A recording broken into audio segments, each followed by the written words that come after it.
Subscribe कीजिए cook with Nusrat का और बेल आइकन दबाइए लेटेस्ट रेसिपी के लिए। अस्सलाम वालेकुम। आज हम बहुत ही मज़े की चटनी बनाने वाले हैं, खुबानी की चटनी। खुबानी की चटनी दही बड़े, फ्रूट चाट और फ्राई चीज़ों के साथ बहुत मज़े की लगती है।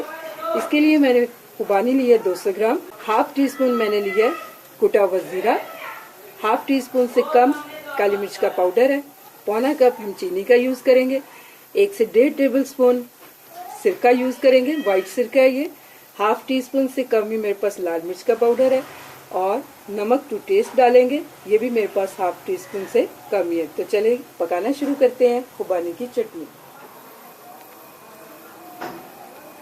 पैन को मैंने चूल्हे पे रख दिया। खुबानी को अच्छे से धो के साफ कर लीजिएगा और इतना पानी इसमें डालना है कि खुबानी इसमें डिप हो जाए, तो मुझे थोड़ा सा पानी इसमें और डालना पड़ेगा। तकरीबन 2.5 कप पानी मैंने इसमें डाल दिया। अब हम सारे मसाले इसमें डाल देंगे, काली मिर्च का पाउडर, लाल मिर्च का पाउडर, कुटा हुआ ज़ीरा, नमक ऐड कर देंगे, साथ ही हम इसमें चीनी शामिल कर देंगे। चीनी के डिज़ोल्व होने तक हम इसे इसी तरह चलाएंगे। ये देखिए स्लो फुल फ्लेम पे हम इसे पका रहे थे। बॉयल आ चुका है चटनी के अंदर।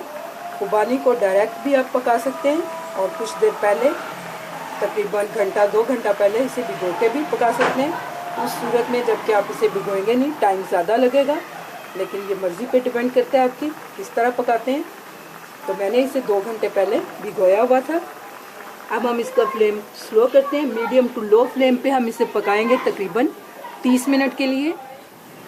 ये देखिए मीडियम टू लो फ्लेम पे पकाते हुए आधा घंटा हो गया था, थोड़ा सा ऊपर ही टाइम हो गया था। तो अब हमने इसे ढक्कन हटा दिया और हमारी ये जो खुबानी है काफ़ी हद तक बल्कि सॉफ्ट हो चुकी हैं। तो इसे हम मैश कर लेते हैं। इसे हम मैशर से भी मैश कर सकते हैं, ग्राइंड भी कर सकते हैं और इस तरह चम्मच से भी।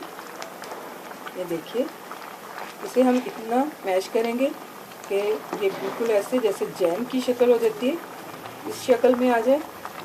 देखिए मैं यहाँ से इस तरह मैशर के साथ मैश कर दूँगी। ये देखिए खुबानी की चटनी हमारी रेडी हो चुकी है। मैंने इसे अच्छे से मैश कर लिया। 1 से 1.5 चम्मच मैंने इसमें सिरके का ऐड किया। अच्छी तरह से इसे मिक्स करेंगे। ये चारों मग्ज़ है मेरे पास, ये डाल दूंगी मैं, इन्हें भी मिला लेंगे।